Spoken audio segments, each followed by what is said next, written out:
बिना अदब मुराद न पावे, बेअदबां दी बस्ती अंदर कदी ठंडी हवा ना आवे। अदब तो वादी इबादत केरी जरी रब तक पहुंचावे, आजम ओदे बख्त सवल्ले जिन्नुए दौलत मिल जावे। और आगे फरमाते हैं दोज़ख विच कोई काफिर जावे या कोई मुनाफिक जावे या कोई जालिम जाबर जावे जरा किसे दा दिल दुखावे, या कोई जावे मुनाफिक जरा उस दी शान कटावे। आजम ना बे अदब नबीदा ना जालिम जाबिर मैनू केरी अग जलावे।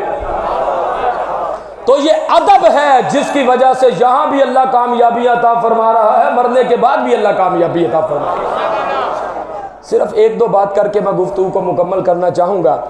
अल्लाह के महबूब सल्लल्लाहु अलैहि वसल्लम नमाज जुमा का खुतबा इरशाद फरमा रहे हैं। खुतबा इरशाद फरमाते हुए दरमियान से कोई सहाबी खड़े हुए तो अल्लाह के रसूल सल्लल्लाहु अलैहि वसल्लम ने इरशाद फरमाया कि इजलिस, बैठ जाओ, यहीं पे बैठ जाओ। बाहर एक सहाबी मस्जिद की तरफ आ रहे थे, उन्होंने सुना कि सरकार की जुबान से निकला इजलिस। ये देखो ना, मोहब्बत वाले मजा ले रहे हैं बात का। उन्होंने सुना कि सरकार ने फरमाया इजलिस, बैठ जाओ, वो वहीं पर बैठ गए। सरकार ने तो मस्जिद में कहा था कि बैठ जाओ किसी को, उन्होंने बाहर सुना, उन्होंने कहा सरकार की जुबान से निकला बैठ जाओ, वहीं पर बैठ गए। बाद में किसी ने कहा भाई सरकार ने तुम्हें तो नहीं कहा था, वो तो हाल से कोई बंदा खड़ा हुआ तो आपने फरमाया था बैठ जाओ। उन्होंने कहा उसको फरमाया या किसको फरमाया, सरकार की जुबान से निकला ना बैठ जाओ, मैं अदब करते हुए वहीं पर बैठ गया। अब ये देखो कैसा अदब है सरकार का। इसी तरह सुबहान अल्लाह, कैसी प्यारी बात याद आ गई। एक सहाबी थे, वो एक जगह से गुजरते थे तो थोड़ा झुक कर गुजरते थे, इस तरह झुक के टेढ़े होकर। मैदान था, कोई दरख्त कोई पहाड़ कुछ भी नहीं था, तो झुक के गुजरते थे। किसी ने पूछा भाई झुक के यहाँ से क्यों गुजरते हो, क्या मजबूरी है तुम्हारी, कोई दर्द भी नहीं है, पीछे से सही आते, यहाँ से झुक के गुजरते हो। उन्होंने कहा एक मर्तबा मैं सरकार के साथ यहाँ से गुजरा था तो दरख्त था, रास्ता नहीं था, सरकार झुक के गुजरे थे तो मैं भी झुक के गुजरता हूँ। कैसी मोहब्बत है। कहा उस वक्त तो इल्लत दरख्त था, सरकार इस वजह से गुजरे। कहा भाई दरख्त कट भी गया लेकिन सरकार की सुन्नत तो हमारे लिए बन गई है ना।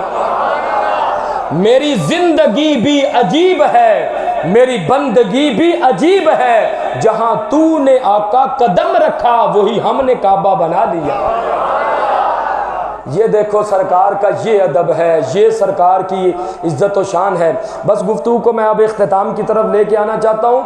ये कुरान में कहाँ लिखा है कि सरकार का तुम लुआब अपने चेहरों पे लगाओ तो सरकार का तुम लुआब पी जाओ, ना कुरान में है ना हदीस में है। पता चला सहाबाए किराम ने किया। जो सरकार से मोहब्बत की जाती है ना, जो अदब किया जाता है वो पूछ के नहीं किया जाता, वो तो दिल की आवाज़ होती है।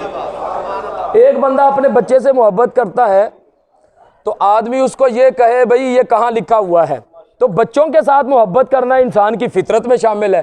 तो इसलिए सरकार के साथ जो मोहब्बत है वो पूछ कर नहीं की जाती, वो दिल की आवाज़ है। और हमारे उलमा फरमाते हैं, बड़ा प्यारा जुमला फरमाते हैं, भाई इसमें हमारा तुम्हारा कमाल नहीं, और तुम्हारे ऊपर अल्लाह का फजल है कि अल्लाह ने तुम्हारे दिलों को मुस्तफ़ा की मोहब्बत के लिए चुन लिया है। ये उसका करम है कि उसने हमारे दिलों को सरकार की मोहब्बत के लिए चुन लिया है। तो ये जितने अहबाब माशाल्लाह तशरीफ़ फरमाए हैं, ये मैंने इसलिए ज़िक्र किया है कि कुरान और साहब कुरान की मोहब्बत वाले सारे तशरीफ़ फरमा है अल्हम्दुलिल्लाह। तो ये जो कुरान मजीद की तिलावत हुई है, हमें तो कुरान मजीद के हर लफ्ज़ से सरकार की ज़ात का हुस्न व जमाल अल्हम्दुलिल्लाह नज़र आता है। दूसरी साइड अली की नहीं, चलो अल्लाह